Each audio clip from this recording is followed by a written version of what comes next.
வாழ்க வையகம், வாழ்க வையகம், வாழ்க வளமுடன். குரு வாழ்க, குருவே துணை. அருள்நிதி பேராசிரியர் அன்பழகன் திருவண்ணாமலை. அனைத்து அன்புள்ளங்களுக்கும் வாழ்க வளமுடன். குருவினது ஞான களஞ்சியம் கவி ஒன்றை நாம் சிந்திக்கலாம். கவியின் தலைப்பு ஓர்மை நிலை பயிற்சி என்ற தலைப்பில் குரு தந்திருக்கூடிய இக்கவியை நாம் சிந்திப்போம். 31/12/1955 இக்கவியை குரு அவர்கள் நமக்கு தந்திருக்கிறார். நினைப்பும் மறப்பும் அற்று நினைப்பும் மறப்பும் அற்று இருக்க நீ பழகிக்கொள். நீ பழகிக்கொள். புலன்கள் அனைத்தும் அடிமையாம். புலன்கள் அனைத்தும் அடிமையாம். அமைதி கிட்டிடும். அமைதி கிட்டிடும். ஆங்கே ஓர்மையும்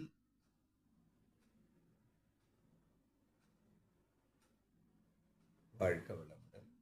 ஒன்றையும் நினையாது உன்னையும் மறவாது. ஒன்றையும் நினையாது உன்னையும் மறவாது. இறைநிலையே அது. நீ அறிய நீ அறிய நினைவை நிறுத்தி.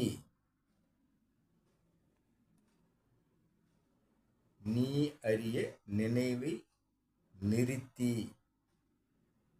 நினைப்பும் இருக்கல, மறப்பும் இருக்கல. உன்னையும் மறவாது ஒன்றையும் நினையாது. இவ்வாறு புலன்கள் அமைதிக்கு வருவதாக நம்மை அழைத்துச் செல்கிறார். நினைப்பும் மறப்பும். நினைக்கவும் இல்லை, மறக்கவும் இல்லை. அவ்வாறு நாம் இருக்க பழகிவிட்டால், அவ்வாறு அந்த பழக்கத்தை நாம் கொண்டு வந்தால் புலன்கள் அனைத்தும் அடிமையாம். நினைத்தால்தான் அதை சொல்ல வேண்டும், செய்ய வேண்டும் என்று நமக்கு ஆதங்கமாகிறது. ஆக நாம் அதை நினைக்கவே இல்லை. நினைத்தால்தானே மறப்பதற்கு.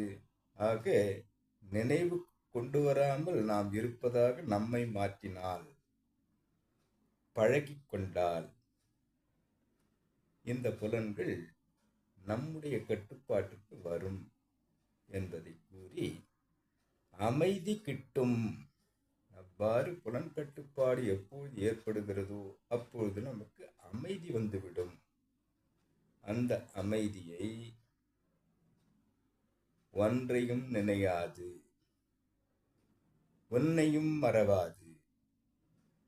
நாம் அமர்ந்திருப்பதை மறக்கவில்லை. அதேபோல் எதையுமே நாம் நினைக்கவில்லை. அமைதியாக இறைத்தன்மையாக நம்மை மாற்றுகிறோம். இவ்வாறு மறவாது நின்ற நிலையே.